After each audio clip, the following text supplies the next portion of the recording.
சகோதரர் பக்சிங் அவர்களின் ஊழியத்திலிருந்து விடாய் துணிக்கேற்ற வார்த்தைகள் அக்டோபர் மாதம் 25ஆம் தேதி. நான் பரிசுத்தர் ஆகையால் நீங்களும் பரிசுத்தராயிருங்கள்.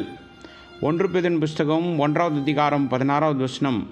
உங்கள் பிதா பூர்ண சர்க்குணராயிருக்கிறது போல நீங்களும் பூர்ண சர்க்குணராயிருக்க கடவீர்கள். மத்தேயு சுவிசேஷம் 5வது அதிகாரம் 48வது வசனம். ஒவ்வொரு மனிதனும் 3 வித தன்மைகளால் வடிவமைக்கப்பட்டிருக்கிறான். சரீரம், ஆத்மா மற்றும் ஆவி, இவைகளால் அவன் ஆனவன். சரீரம் இரத்தம், தசைகள் மற்றும் எலும்பு இவைகளை கொண்டது. ஆத்மா என்பது அறிவு, உணர்ச்சிகள் மற்றும் விருப்பத்தை நிறைவேற்றும் எண்ணம் ஆகியவற்றை கொண்டுள்ளது. ஆவிக்கு 3 பகுதிகள் இருக்கின்றது. அதாவது மனசாட்சி அல்லது உள்ளான சத்தம், அல்லது நல்லது எது, கெட்டது எது, சரி எது, தவறு எது என்பதை பகுத்தறியும் உணர்வு. இரண்டாவதாக, கண்ணுக்கு தெரியாததை அறிய வேண்டும் என்ற ஆசை நமக்குள் இருக்கிறது. நம்முடைய சிருஷ்டிகரான இவர் எங்கே இருக்கிறார், எப்படி அவரை கண்டுபிடிப்பது என்று அறிந்து கொள்ளும் ஆர்வம் நமக்குள் இருக்கிறது. பிறகு உள்ளுணர்வு, திடீரென்று ஏதாவது செய்ய வேண்டும் என்ற எண்ணம். ஆதியாகமத்தின் புஸ்தகம் 1வது அதிகாரம் 26வது வசனத்தில் தேவன் மனிதனை தம் சாயலில் படைத்தார் என்று நாம் வாசிக்கின்றோம். முதல் மனிதனின் முகத்தில் தேவனுடைய மகிமையும் அழகும் காணப்பட்டது. பாவத்தின் காரணமாக மனிதன் 3 மடங்கு கீழான மாற்றத்திற்கு உள்ளானான். பாவத்தினால் அவனுடைய ஆவி மரித்து போய்விட்டது. ஆத்மா இருளடைந்து விட்டது. சரீரம் அசுத்தமானது. யோவான் சுவிசேஷம் 4வது அதிகாரம் 24வது வசனத்தில் தேவன் ஒரு ஆவியாயிருக்கிறார், அவர் ஜீவனுள்ளவர் என்று நாம் வாசிக்கின்றோம். நாம் அவரை உணரலாம், அவரோடு பேசலாம் மற்றும் அவரை அறியலாம். ஆனால் அவரை நம் சரீர கண்களால் பார்க்க முடியாது. நம் உள்ளத்தில் நாம் அவருடன் பேசலாம் மற்றும் அவரை உணரலாம்.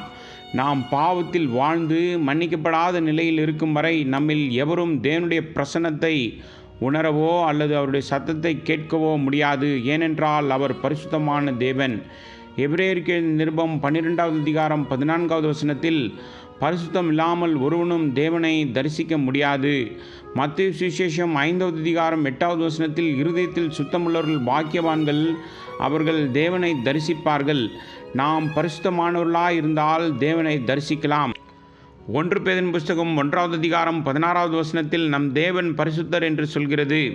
இத்தகைய பரிசுத்தத்தை யாரும் தாங்களாகவே கொண்டிருக்க முடியாது.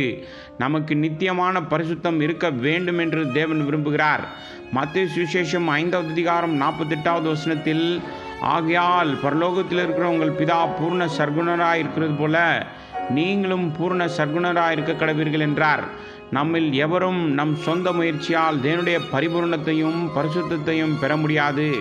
நம்மை நீதிமான்களாக்கவே நம் ஆண்டவர் உயிர்த்தெழுந்தார். பழைய ஏற்பாட்டு காலத்தில் தேவன் தம்முடைய ஜனங்கள் எவ்வாறு பரிசுத்தமாக இருக்க வேண்டும் என்பதை காட்ட வாசஸ்தலத்தை பயன்படுத்தினார். உதாரணமாக, மகா பரிசுத்தமான இடத்தில் தெய்வீக வெளிச்சம் காணப்பட்டது. நாமும் இதே தெய்வீக வெளிச்சத்தால் நிரப்பப்பட வேண்டும் என்று தேவன் விரும்புகிறார். அந்த தெய்வீக வெளிச்சத்தால் தான் நாம் நமது உண்மையான நிலையை காண முடியும்.